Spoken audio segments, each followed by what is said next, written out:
goody, here it comes. Welcome to the Cinema Psycho Show. You are interested in the unknown, the mysterious, the unexplainable. That is why you are here. Oh my God, don't stop now! With your hosts, Brian, John, and Elaine. Welcome to the Cinema Psycho Show, the madhouse for film freaks and film fans of all types. I'm your host, Brian Condon, joined by my fellow co-hosts and filmmakers, John and Elaine Woolscroft. Welcome to 36 Days of Fighting! John always steps on the intro. Like, he's always the first. Really do. There's no room for me, and I can't compete with 36 Days of Fighting. Like, what am I supposed to say now? 36 Days of Fighting? Yeah, it was from 300. I believe so, yes. Yeah. No, we're not at 300 yet, though. Oh. Well, We're on episode 39. Since when does John Well, have at the to time make we get any to- logical sense? By the time we get to episode 300, you guys will have replaced me by then, I'm sure. The fans will have demanded it. The role of John has now been played by so-and-so. It'll be the new guy off the Darren. street. An elderly British woman will take your place. Dick Sargent will replace Or my bizarre Dick York. neighbor down the street. You know, Yeah. that whole drama there. Yes. Bizarre neighbor without a shirt. Yes, we've had quite the evening, but we have our upgraded equipment, and we have a special guest today. We do. Who's our guest? So excited! So Jessica Semler is joining us, and Jessica, if you'd like to briefly introduce yourself, because we know why you're awesome. So if you'd like to say, no pressure. No pressure. Just keep it to 2 seconds. 2 and seconds. Go. No. No, go ahead. Okay.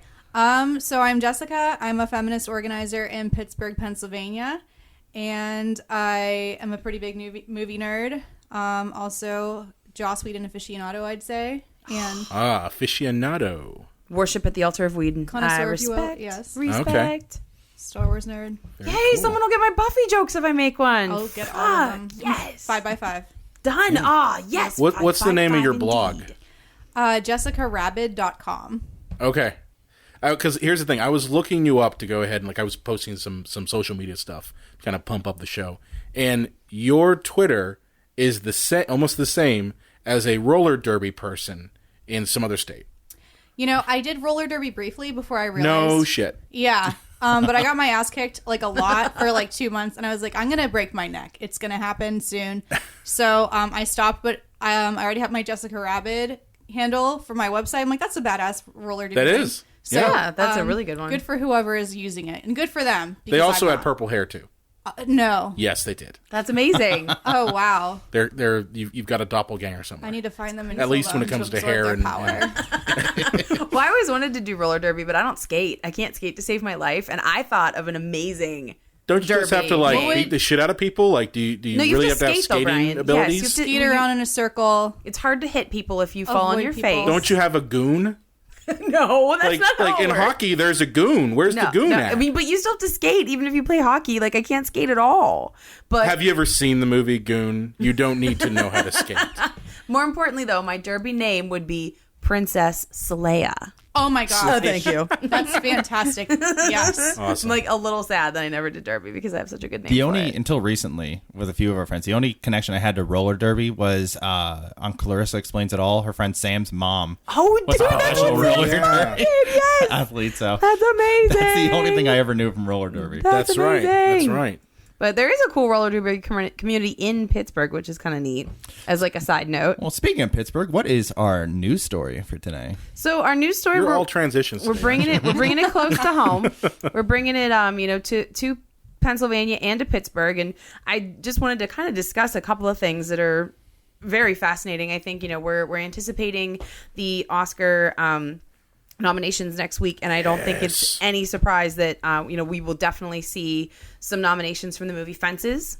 So that was shot here in Pittsburgh, based on the August Wilson play, and that's kind of in the forefront of, I would say, Pittsburgh filmmaking knowledge right now. And I had just seen on the You internet. mean Jack Reacher isn't in the forefront of Pittsburgh You know what? filmmaking knowledge right now? I had an internship in the Strip District when they were filming that, and it was so wildly inconvenient, Oh and my everybody God. working on it was so stupid and mean. It was the horrible combination of rude and ignorant at the same time. And the guy who was like running the street, they were filming like I think either in DeLuca's or like right in front of it, and I had to get like back behind because my internship was on Smallman, so trying to get back there. The guy's like, "You can't go back there." I was like, I have to go to work. And You're like, yeah, I can. You're either going to get Watch out of my me. way or you're going to get out of my way. I was like, I don't give a crap what you're doing. They're like, well, this has to be clear because Mr. Cruz has to come through here. I was like, well, Mr. Cruz. I was like, Mr. Cruz and his tiny legs. I was like, I said he's probably getting paid a lot more than I am. You probably since accidentally squished Mr. Cruz somehow. I You mean, stepped on him. Well, probably Maybe. what happened was you didn't even realize he was standing right there until you got bit in the kneecap. And it begins. Oh, God. Put another check mark on John's wall next to Tom Cruise. Anyway. I think he was already on the list. Oh, I said another check mark. Yeah, Oh, that's yeah. Scientology. He was already bro. on He's there. the worst. He is the He's, actual worst. The actual worst. But anyway. At least Katie Holmes broke out of her cage, and freed herself. Freedom! Anyway, so but one of the things that I thought was very interesting about the movie, in particular Fences, is that it did generate over $9.4 million for Pennsylvania's economy, and the numbers just are, I just think they're interesting. I didn't realize that the film had been here for so long. They shot for 146 days. It's a pretty long time. So I thought that was that's a hell of a interesting. shoot right there. And then just and a lot of times, and one of the things that we wanted to talk about today as well is the Pennsylvania tax credit.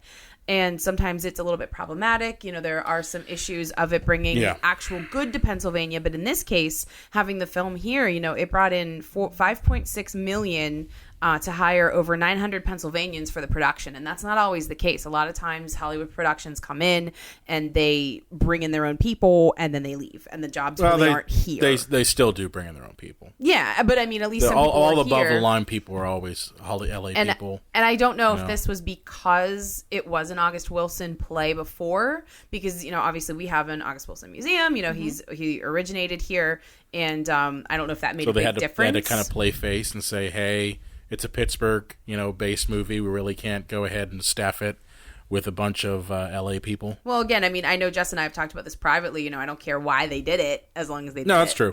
So Well, interestingly enough, Pittsburgh often is the backdrop for other cities. It's like deep in Chicago, and you're like, wait a minute, I see the UPMC building. You're not fooling me. No, well, the reason why, we talked about this off mic, but it's because the architecture in Pittsburgh is varied.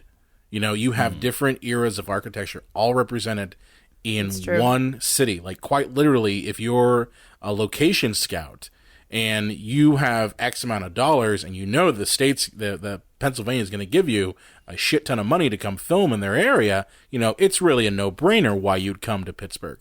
The cost of going to London or to Canada even, and even just shooting in Los Angeles, is prohibitively expensive. You come here, they're going to give you money.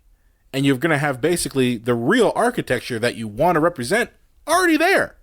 There's no set building. Really. So I've always said that the PA tax credit is a double-edged sword. Right. And it's something that's been in effect since 2007 that kind of tries to entice Hollywood, to come and film here because it is less expensive for them.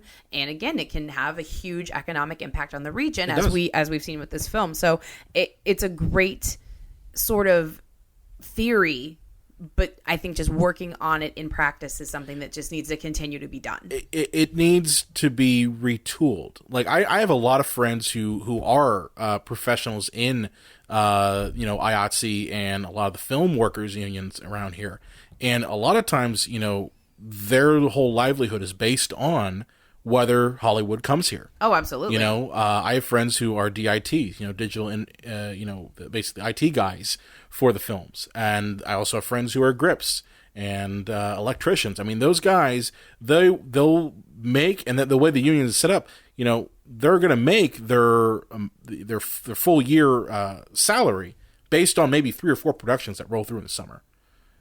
So it definitely helps those people. But my problem has always been that we do a really decent job of getting LA here. Mm-hmm. But we really don't do a great job of, one, fostering filmmakers locally grown here, people like us. Right. You know, I don't see Pennsylvania giving me a tax credit if I want to make a movie.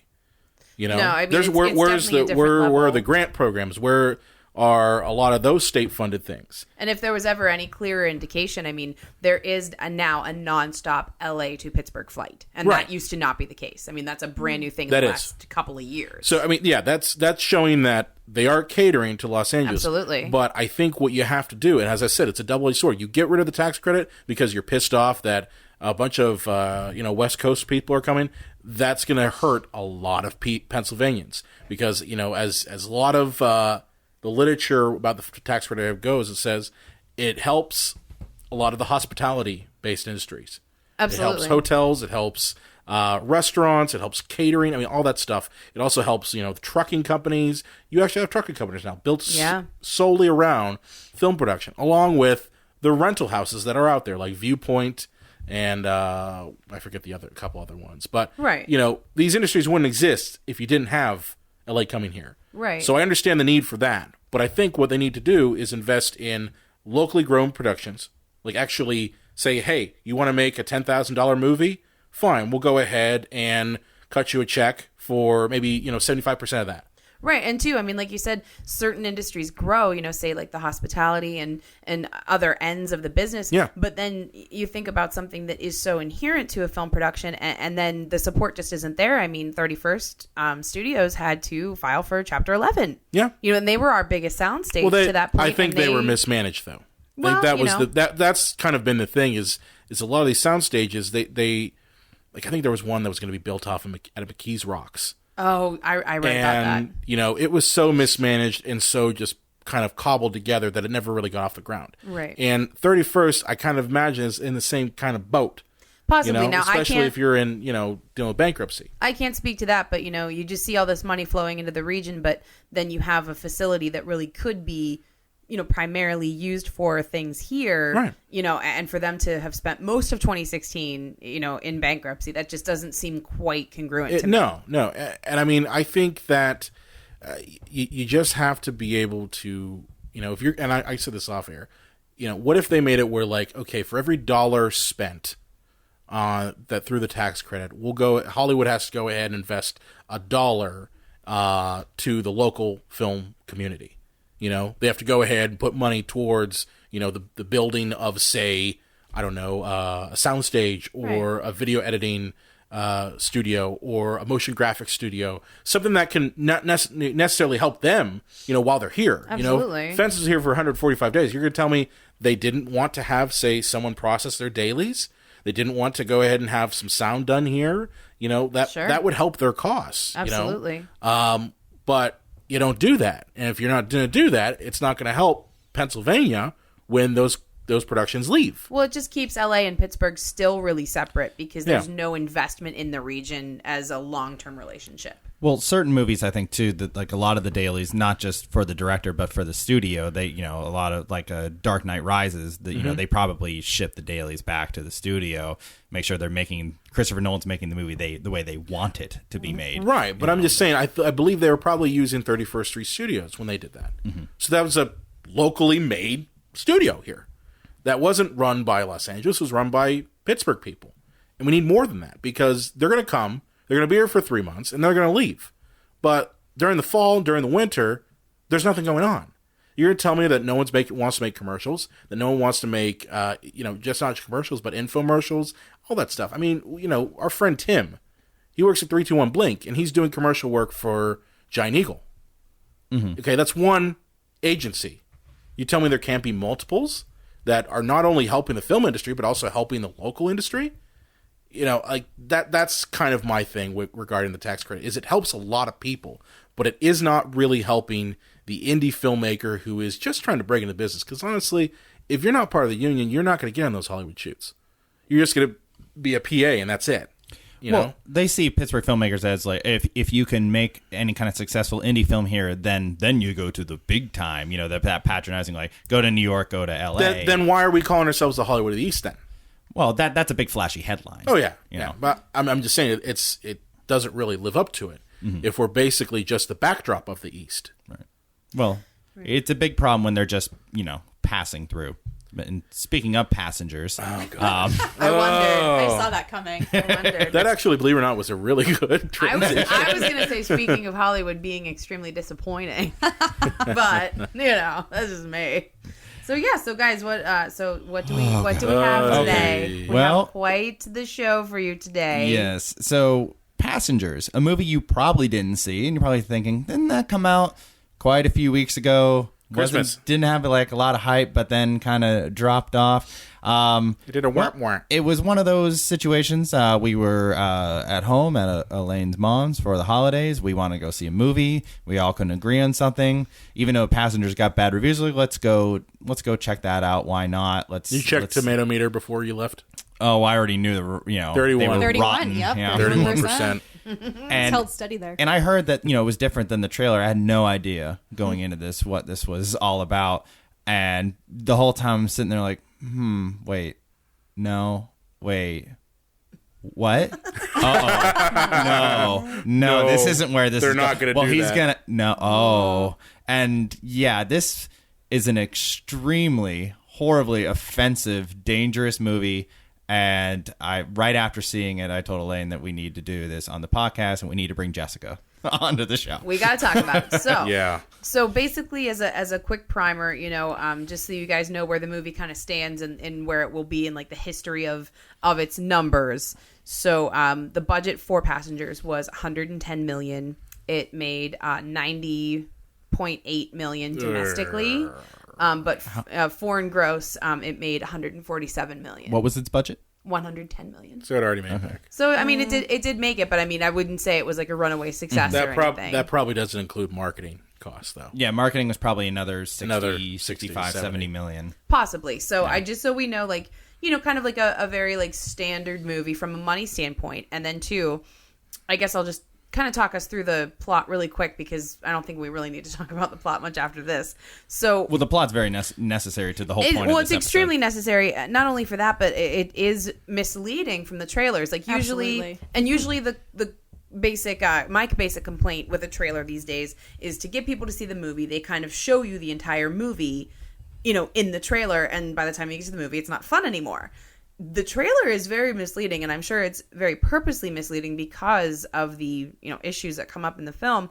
The trailers make it seem, and by the way, spoiler alert, blah blah blah. If you haven't seen it, get out. But I'm glad that you're the one keeping track of the spoiler marker because I never do that shit. I'm really good at it. I look at it as, listen, if they're tuning into our podcast, they've listened to 38 of them already. I just like they saying, know get we're going to out. spoil the shit out of it. Well, what's nice about it is we're going to tell you why this movie is disgusting. That we saved you from having to see not only we're doing a public service. a dangerous movie, but also a really bad one. Yeah, we're doing a so- public service. Anyway, guys. So, what they make it seem like is, Chris Pratt and Jennifer Lawrence are on this spaceship for reasons that we do not know. Space Titanic. But they are supposed to be asleep for a very long time. Something happens where they are not asleep for a very long time, and they're not sure why they've woken up, and, antics ensue. Smoochy, lovey. That's what the movie makes it seem like, that they've both been awakened by some weird anomalous event. Mm-hmm. That's not how it really happens. No. The movie actually only wakes Chris Pratt. The ship accidentally wakes Chris Pratt. He loses his mind with loneliness, and he decides to wake up Jennifer Lawrence's character, who's named Aurora. Anybody else get the Sleeping Beauty reference there? Yes. Real clever there. Hurt my butt.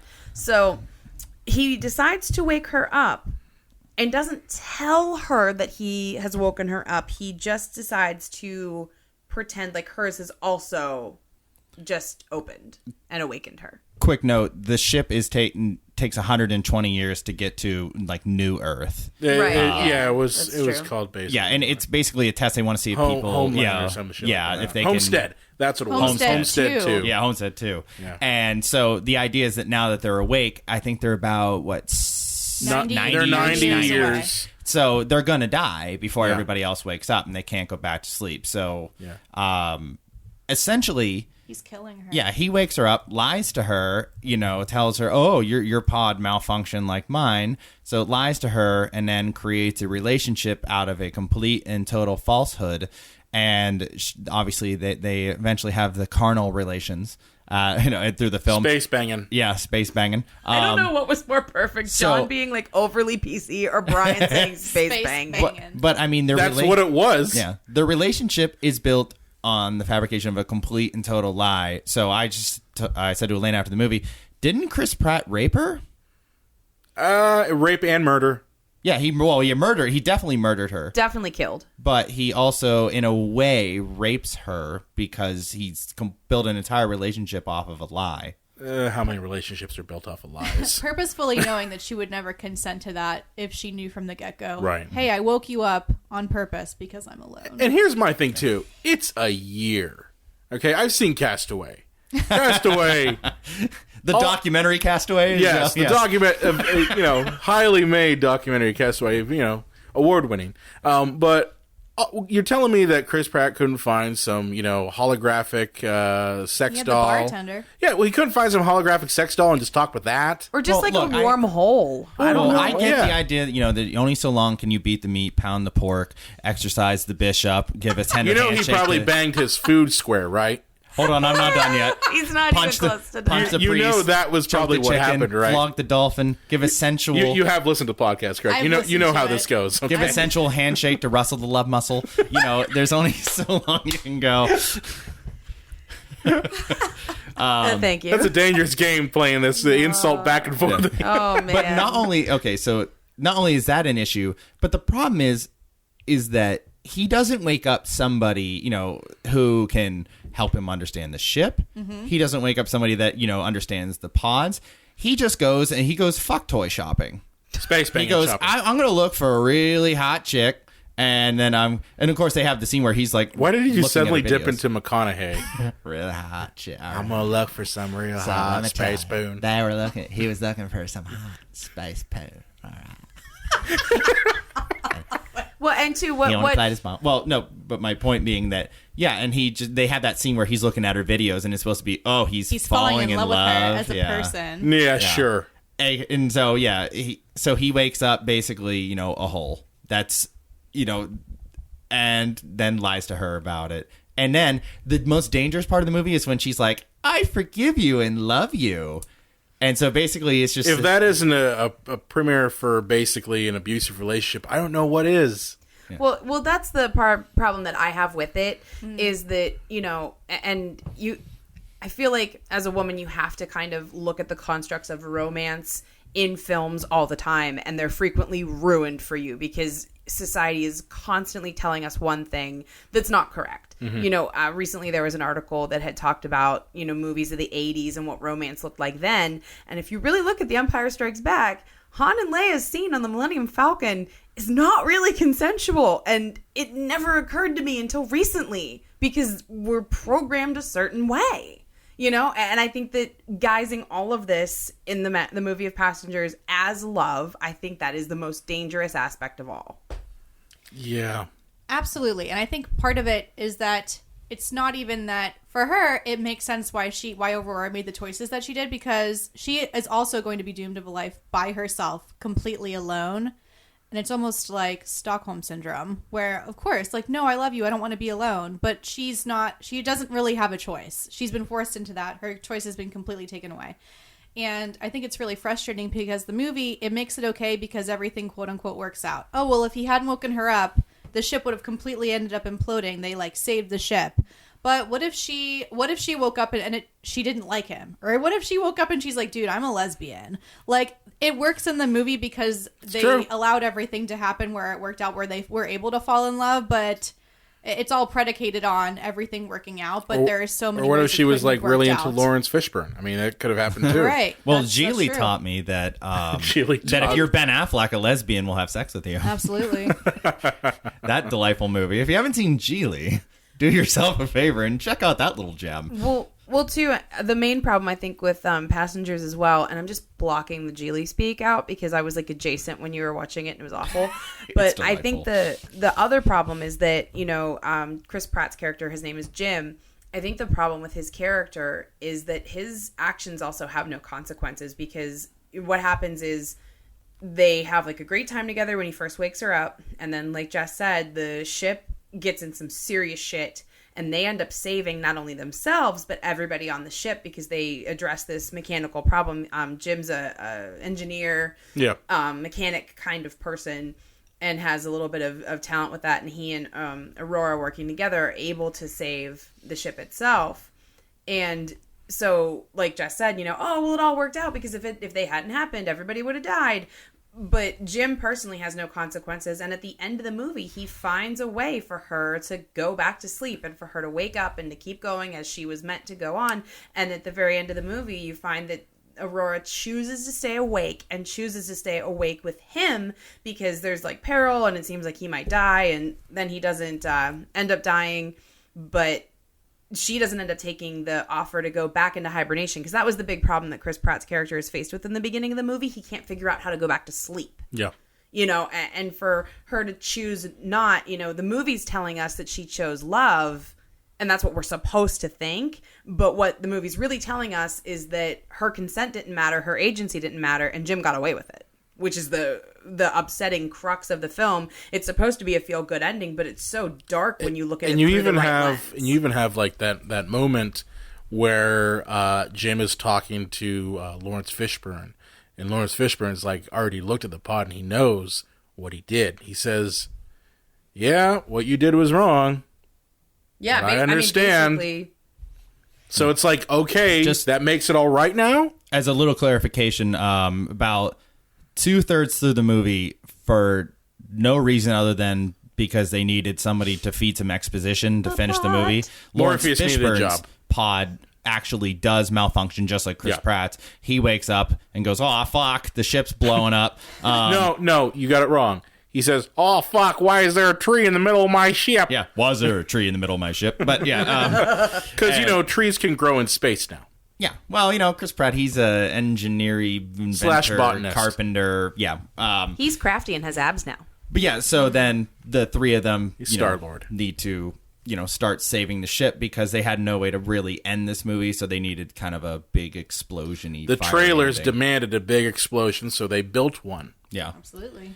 Well, and a big problem, and this would never be justified, but the fact that they, basically said Jennifer Lawrence is this great journalist and great writer.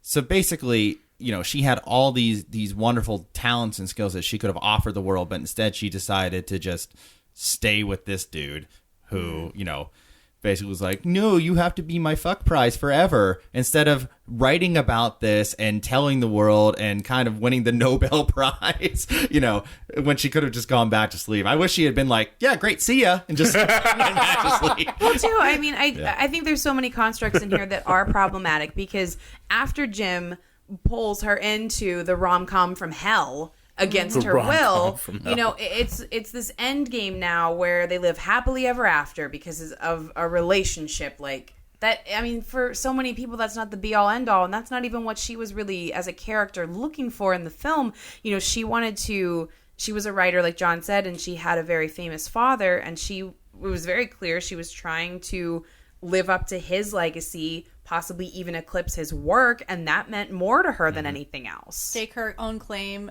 be asleep for like a cumulative 300 years to go to Homestead 2, stay there a year, go back, all those things. She was fully prepared to leave the rest of her family and friends, but yeah. She was going to time travel. That was her original goal. That's pretty much what she wanted to do. Like a badass. And then all of these decisions are taken from her, which it's funny because you don't really think about it when you're watching the film if you're not thinking about it, because it's easy to be given this bullshit from Hollywood all the time and to just accept it. But when you start thinking about it, the creepier it gets because, he purposely, in his stupor, Chris Pratt's character, finds her and it's almost like he's shopping at a mall. It's gross. And stalking, talking to the bartender about it.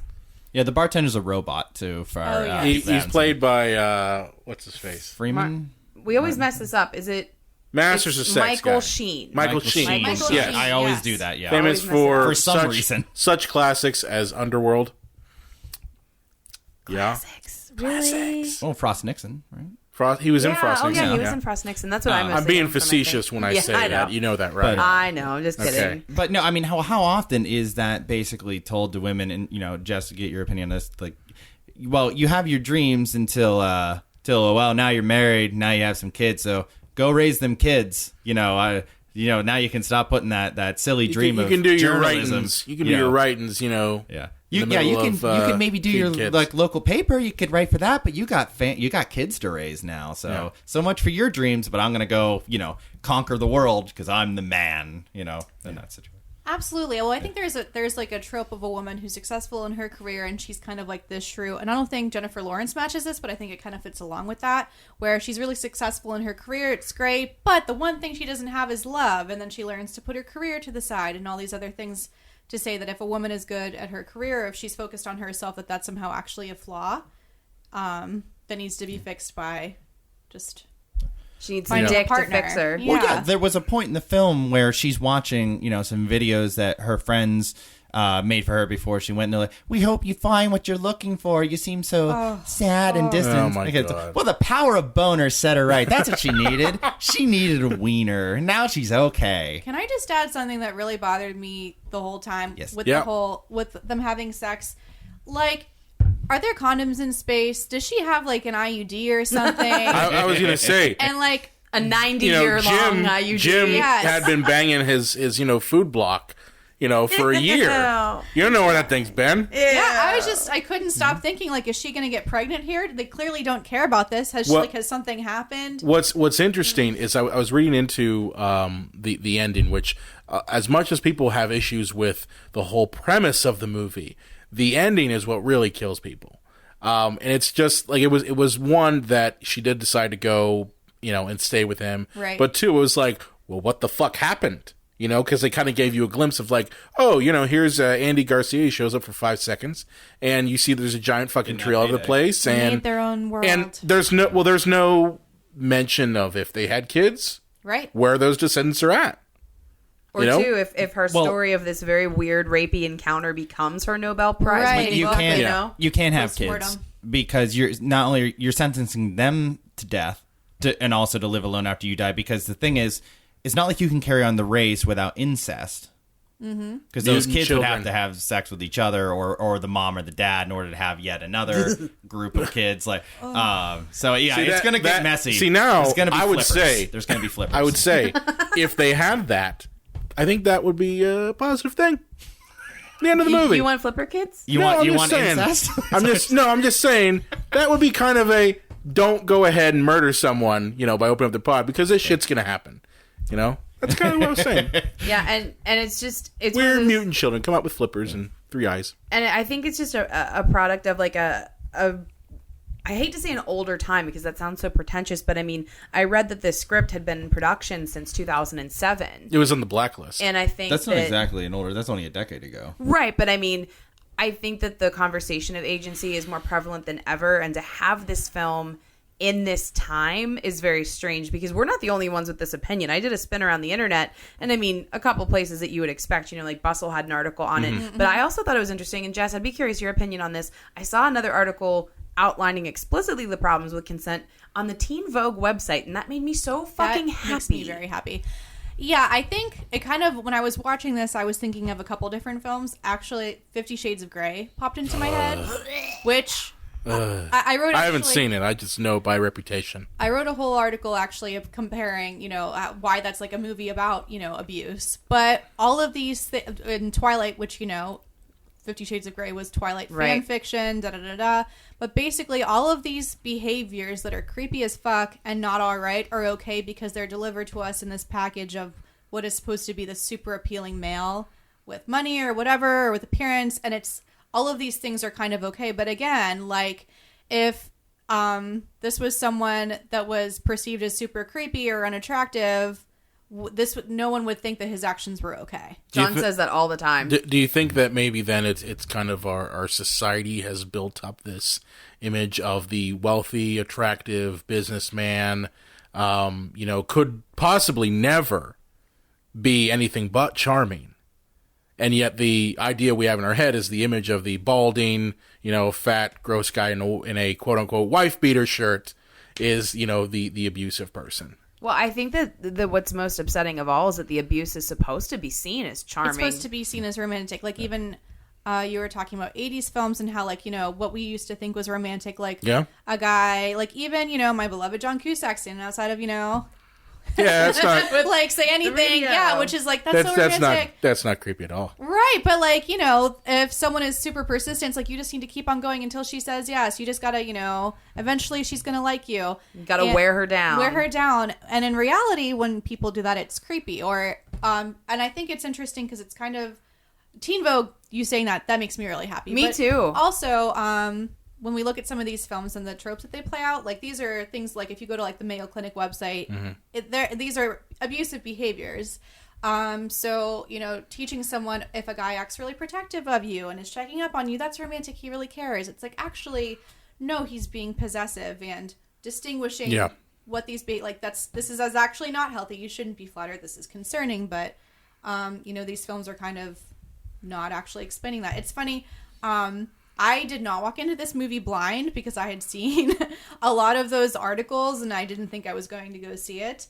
And then You're welcome. Yes, You'll never get that money or time back. 10:15 Sunday night by myself. 10-15. Yes, but I went and I was telling the person who was getting my popcorn, like, oh, I'm going to see Passengers. So I'm going to be on a podcast. So I wanted to check out what it was about. And he was going on about what a great movie it was. And I was like, You just wanted to be like, You don't get I'm it. not going to Like, say it. But he gave me, fuck you. he gave me advice. And, you know, he's a nice guy, but he's like, listen, it's a good movie. You just really need to put yourself in the mindset of the guy. Like, what would Oh, come on. I swear, what would you do if you were him? Just like think about that. And that's when I would say, have you ever seen Castaway? I mean, geez, yeah, Wilson, volleyball, Wilson, you talk to a fucking acceptable. volleyball. It was fine. Hey, I don't want to know what he did to that volleyball. Oh, we all know what he There was did no to consent for that volleyball. Well- but to your The point, volleyball doesn't have rights. But just to your point, what if it wasn't Chris Pratt? What if it was John Goodman? yeah. Okay. Yeah. That's the whole Yeah, thing. then he wouldn't be like, woo from his point of view. Because every guy like wants to be Chris Pratt. He's handsome. He's fit. Yeah. You know, he's in action movies. He used to but be more if you like make John Goodman. Yeah, if you make it John Goodman, all of a sudden nobody, even guys, wouldn't be like, put it in you. Look in the guy's point of view. All right, But- 10 Cloverfield Lane. Yeah, what would we have thought if that was Chris Pratt instead of John Goodman? Yeah, Yeah. it turns it on its Yeah, head. Absolutely. that's right. Well, and two, I think like that's the problem with the movie. I think that they could have made the movie and made it from Aurora's point of view, and it could have been almost like a horror film. I mean, John said that Okay. the second we got Can it I, at the theater. Yeah, can I fix the movie? Yeah. Yes, I would love Please to. fix the movie. All right, so assuming that we have to still go with this script and this premise, here's how we fix the movie. As Elaine said, we have it. Thanks for letting the cat out of the bag there. You're welcome. We have Oh, were you being sarcastic? just a smidgy poo. But the Smidgy, movie smidgy poo. is from Aurora's point of view. The movie starts when her pod wakes up, or her pod when she wakes up, from her pod. If you put the film from her perspective, then you're not told that Chris Pratt is the hero, and you're not told you're supposed to feel for him or accept his behavior. And at first, we, the audience, also don't know that Chris Pratt woke her up. And then when it's revealed later on, it's a reveal to us, the audience, oh, shit. And then we can decide, how we feel about that.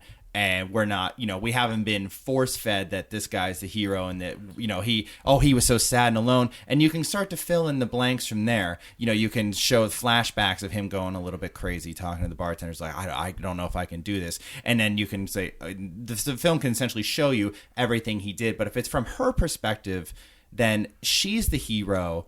And no longer, is his actions seen as good, but kind of morally gray towards completely unacceptable. Right. And then if you keep it with the ship breaking, what I would have done is I would have thrown a line in that says, oh, these spacesuits, she's like, I don't know if I want to go out there in these spacesuits. Like, what if the cord breaks? You go, well, even if the cord breaks, you can survive in these suits for up to 10 days. They with our futuristic technology, they feed you the nutrients and water you need that even if you're floating in space, you can live for 10 days. There's a pipe up the butt. Yeah, pipe up the butt. That's how it works in the future. So when he goes to fix the ship, she doesn't pull him back in. She never actually forgives him.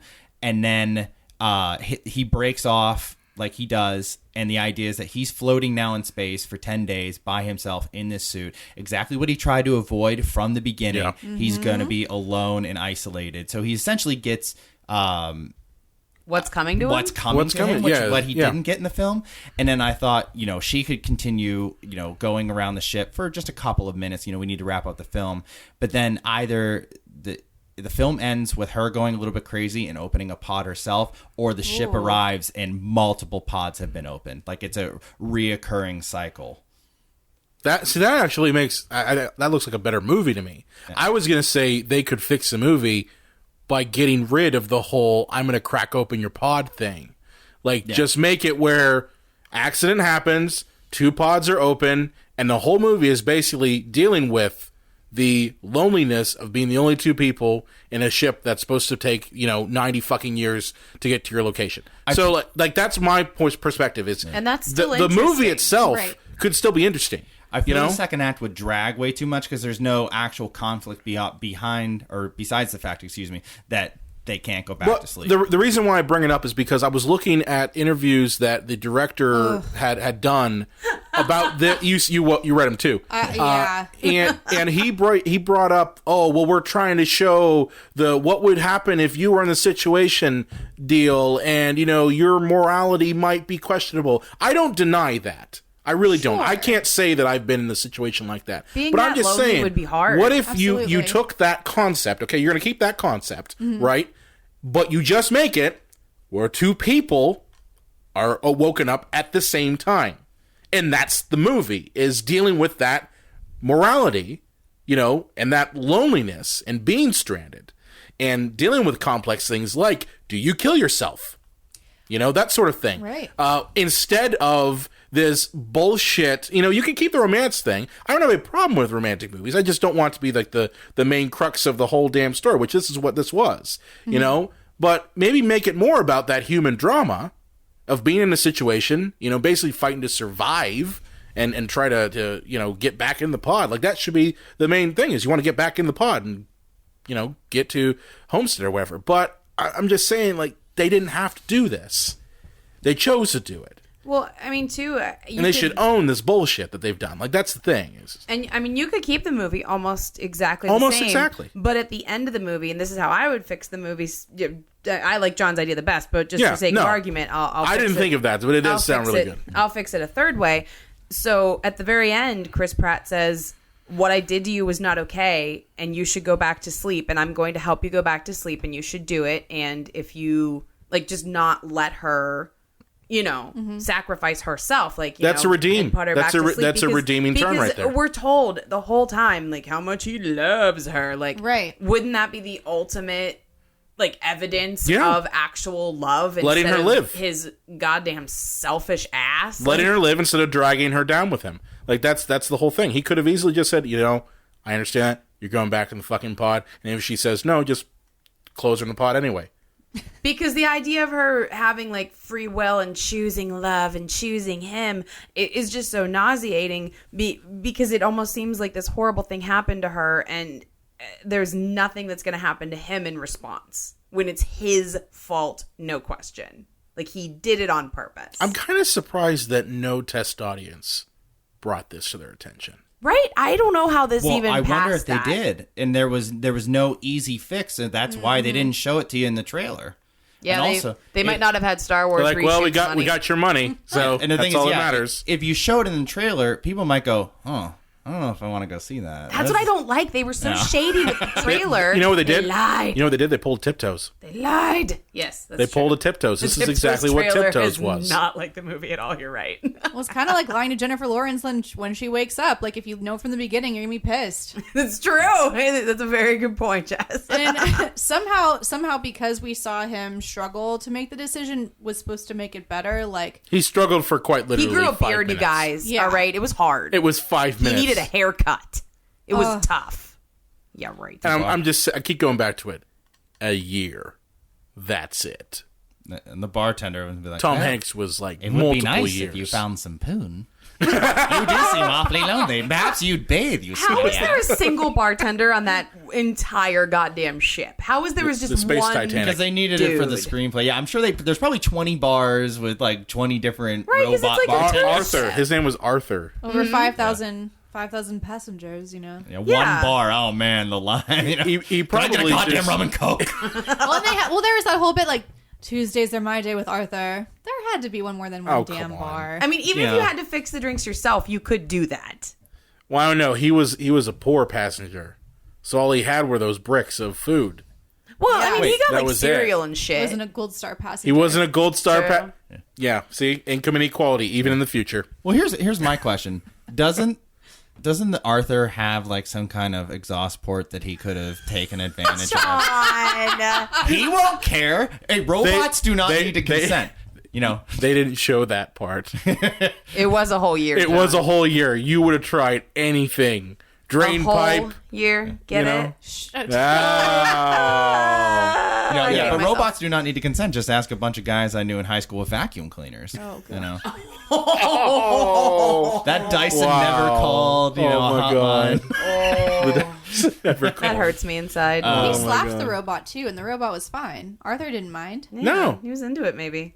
Maybe just a little. But yeah, so I do think it's good that this movie came out so that we can talk about this shit, though, because it's very important to talk about these issues. We just need Hollywood to stop sucking so hard and presenting really us do. these things like it's okay. It's not okay. Especially in the era of President Pussy Grabber. Oh my god. President Pissface. I like course. President Pissface or President Cheeto. Or Orange Julius Caesar. I was trolling someone today. Julius I was Caesar. trolling someone today during my lunch break because they It's a little lunch hour troll. It was a little lunch hour troll. Oh, okay. Okay, All it's right, cool. Yahoo message boards. That's cool. that's where it's at. And they were saying Yahoo message yeah. boards. I'm openly judging you, Brian. hey, that's where they're at. Okay, that's exactly where they're at. I can tell you that. Woof. But it was some jackass who was basically saying, "Oh yeah, well now the libs are going to get ready for 8 years of our jokes." And I'm like, listen, you know, we're talking about President Pissface Jokes. here, and President Cheeto, and President Tiny Hands, Limp Dick, Pussy Grabber. So like that's what he is. Like I literally did. I said, listen, you spent 8 years trying to come up with jokes about Obama. We honestly guys just got to wait 6 months for him to fuck shit up, and it's easier for us to come up with jokes than you guys did. Putin's poon. Ah, that's a good one there. That is a good one. I still like President Pissface. I've been saying Captain Cheeto. Captain Cheeto. My mom just calls him the orange one. That's great. No, I won't. That's a good one. I won't call him. If all else fails, Hitler works. Der Fuhrer. Cheeto Hitler. Cheeto Hitler. There we go. There we go. Donnie Tiny Hands. That's what I've heard from the Jimmy Dore show. You ever watch that show? It's on YouTube. Yes. Yeah, he's part of the Young Turks, and he calls them Donnie Tiny Hands. Well, I just think these dialogues are even more important. So Hollywood, we're watching you. You keep this shit up, and we're just going to keep calling you out. It's gotten mildly better. You know, you look at Animal House, and there's a scene where a woman is passed out from drinking, and John Belushi looks at the camera like, huh? Like, I'm gonna go rape her. Or Revenge of the Nerds, when the guy wears the mask, pretends to be her boyfriend, and essentially rapes her because she didn't get consent to him. And was it Elaine? You would probably know better than me. She's all that there, or one of those '90s movies where. There also is Porky's. You're forgetting Porky's. There's Porky's, yes. But the woman is from the prom queen is like in the hotel room and it's completely dark and she thinks it's her boyfriend coming in and it's like a nerd character in the movie and he's like, That's I'm not. gonna. She's all that. It might have been another Could one, but be he's another like, Was it I'm not gonna- another teen movie? No, because that would have obviously It would have been been for satire. Yeah. No, because I don't think anybody has sex and she's all that. I don't think so. What about either. what's that James Franco movie? Oh, whatever it takes. Whatever it takes. It might have been that one. I can't remember. I haven't seen. But it in he a kind long of time. he almost mugs at the camera like, she doesn't know it's my penis, but here I go. Oh, that Ew. is so fucked up. I'm gonna find it and I'm gonna Ew. talk shit about it. So sadly, this is a step in the right direction, which is so revolting to say. That's sad. It's like, oh, the police hurts police me. only killed one black man this month. Hooray, progress! No, it technically is, but that's not the way to look at it. Oy. No, so yeah, so God. it wasn't that relevant of a movie. So if anyone was confused by why we chose this movie, hopefully now it's made clear. We need a buffer between this and the Oscar episode. Maybe. But any final This remarks isn't going to be up for any Oscars. on the movie No. or anything No, like that? it's not. I'd just like to say again, because I think it's really important, like, thank you, Teen Vogue, for running this story and getting these kinds of messages to a younger audience so that Absolutely. girls younger and younger can see what's wrong with society. Like, that's so crucial. Stop lying to us, Hollywood. Stop making movies like this because it's not only is it gross, as I said at the top of the show, it's dangerous. And, as you said, when you look at it from the man's perspective, no. That, in the idea, the fact that that's out there is not a good sign. No, so, no, it's not. So, Jess, do you want to give some shout outs to some of your social media stuff? Anything you're working on? Anything you're working on you want to plug? Sure. So not to put you on the hot seat. No worries. My website that I don't update nearly enough is jessicarabbid.com. You can find me on Twitter at Jessie_said_what. I didn't make that up. Don't judge me. Instagram, JessicaRabbid2. And I would say, as far as, please just get involved in stuff. Like, I personally work in the reproductive rights movement. But with everything going on, right now there's a lot of different things at stake. So find your passion. If you could just put yourself out there and do something to move things forward, that would be awesome. Awesome. And stand with Planned Parenthood. That's Stand with right. Planned Parenthood. That's right. Yep. Are you part of that? Are they doing a women's march in Pittsburgh? Oh my, that's yes. quite the story. That's quite the story. Did I open a can of worms? You actually did, but oh shit. We can talk about it though. I would actually just I'm just kind of curious. If you wouldn't mind explaining, I think it would be really great for some people to hear about what's Sure. going on. Well, that's right. I already Sure. follow you on Twitter. Absolutely. There are actually, in Pittsburgh, there are a lot of opportunities to get involved. It's an inauguration weekend, which is, kind of depressing for a lot of folks, but there's a lot of different opportunities to go scream and yell different places. Or just go buy a gun for the next, Fourth Reich. All right. So there are a few different events to plug. On Friday, January 20th, from 12 to 2 in Freedom Square, it's what's called the People's Inauguration, being hosted by One Pennsylvania. And basically, it's a group of folks across all different movements. And while Cheeto Hitler is President Pissface. While President Orange Julius Pissface, Caesar. yes, all of the above is getting inaugurated in D.C., we're going to be inaugurating ourselves as the actual leaders in this country. I'll be speaking from a women's rights standpoint. On Sunday in Oakland from 2 to 4, there's a reproductive rights rally because that's actually also the anniversary of Roe v. Wade. And of course, this comes on the anniversary. yes, seriously, Jesus Christ. 2 days after we inaugurate a president who wants to take away women's rights to choose and could possibly do so with his next, nominee to the Supreme Court, we're going to be talking about why it's so important for women to have the right to choose. And then on Saturday, so across the country, there are a lot of different sister marches to the march in D.C. However, in Pittsburgh, the initial march that was planned, there's been a whole lot of controversy around the Women's March in Pittsburgh because it was initially planned by a group of women who weren't actually in the organizing community and that were from the suburbs like Cranberry and such, and women of color weren't involved. People in organizations weren't asked until after the fact. Okay. It was a really, really big mess. And actually, the folks from DC National, they pulled the Pittsburgh group off their website because they don't want to be associated with it because it's been really, really problematic. Wow. And through that, actually, some women of color who just were bringing up questions on that Facebook, is this an inclusive march? Are you including, local leaders? They were blocked. They were harassed. Their comments were removed. Yes. The entire event ended up being taken down by the initial organizer because there were just suddenly, we do have a really active organizing community in Pittsburgh, and people were starting to say, we don't understand why this is happening. You can't be a women's march without including, all of our diverse communities. Right. And you can't just come from Cranberry and say, hey, what's up? We're organizing. And it's we're doing a lot of shit already, actually. You should be plugging in and asking people that know what they're doing. I'm originally, I grew up in Cranberry. Mm-hmm. And I can tell you this right now.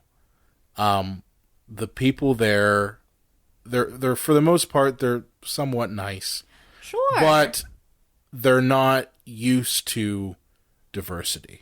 Yeah. They just right. it's alien to them. And they don't know how to deal with it. I mean, I know that I think it was a couple years ago, we had that issue with one guy who was got national attention for losing his shit at a protester an African American protester, part of the Black Lives Matter, and they were up, and I think it was Ely, which is like right next to Cranberry, yeah. and that's not uncommon, is what I'm saying. And that's the problem. And I mean, I've seen it with, I mean, you could say with issues during the election between Bernie Sanders supporters and Hillary supporters, is we need to get our shit together. We're facing something now that you can't let I'm from rural, you're from the city, get in the way anymore, because it's going to affect whether we're in the sticks or in the city now. Sure, I think so. I think no one had bad intentions at all, but I think there was a lot of white fragility. Yeah, and people feeling attacked when they were just being asked real genuine questions, and but in any case, there's now from that a bunch of badass women of color, people who have been actively organizing in Pittsburgh for a while. Yeah. They've created this march called "Our Feminism Must Be Intersectional," and it's a rally in March. I've been on the planning committee for that, which is really exciting, and it's starting in the Penn, where the Penn Plaza apartments are in East Liberty, which is actually really poignant right now because there's a lot going on there as far as gentrification crap. Yes, gentrification, people being pushed out of their communities, and it's the march ends at the Summit Against Racism, which is also happening. So it's kind of showing a concerted effort to address all different identities and end at a place where we can still learn and grow. And I think that's so that's what I would recommend folks go to.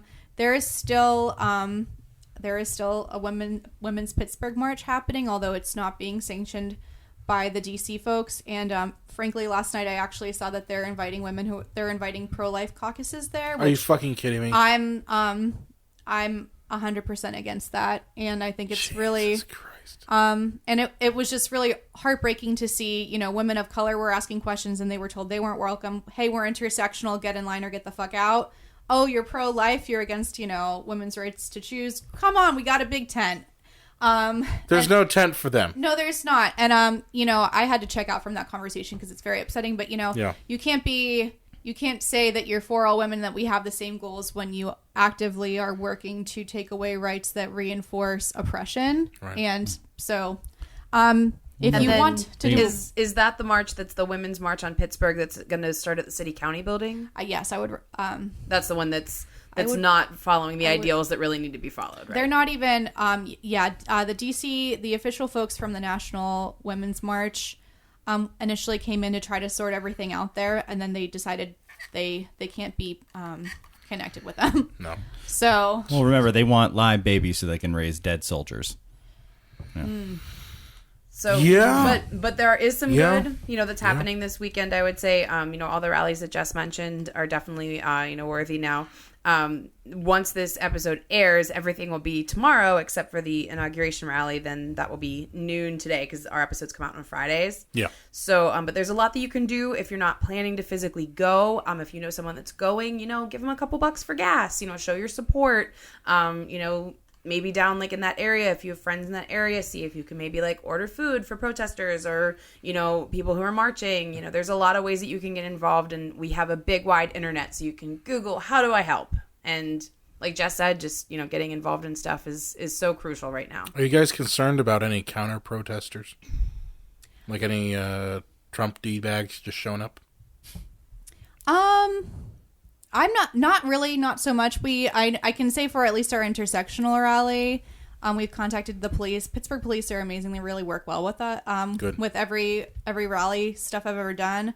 I work at Planned Parenthood, so I'm used to like old white people yelling at me. Did you just ever just like walk up to them and just go, fingers? I would love to. We have like a really... Brian podcast. He put his middle fingers up. I put my middle fingers up. I was dual barreling here. Okay, that's what I was doing. full force. Sadly, I have to go by our like non-engagement policy, but I'll smile occasionally. Just Yes. I mean, they think that I'm having an abortion like daily. fuck you so I don't on know your how. eyes, and then just blink your eyes at them. But You know what you should do? You should put like a lasagna like into a diaper and smash it up and just walk out. You're like, problem solved. And just like, oh, they just pass out. so, John, when are you going to go ahead and dress up and go down to the Planned Parenthood with that? Well, I think now, lasagna and diaper notwithstanding, where can people find you on Twitter, John, if they have thoughts on this? You can find me at the Unreal J Wolves if you want me to send you a Cadbury cream egg without the package on. Just private message me on Twitter and I'll send you one. Chances are there's a slim chance I might not. But yeah, you can find me on Twitter there. Elaine? Great. You can find me at LA_Croft. You can find me at Brian Coddington on Twitter, but I actually run the Psycho Show Twitter as well. You can find more information about the Cinema Psycho Show on Facebook, Twitter, as I mentioned, Instagram, Google+, at Psycho Show. If you do have a favorite movie or a question you want to throw our way, you can contact us at cinemapsychoshow.com. And make sure to subscribe to us on iTunes to catch our next episode, available every Friday. Now pray with us, Forrest. Please, dear God, make me a bird so I can fly far, far away. Make me a bird so I can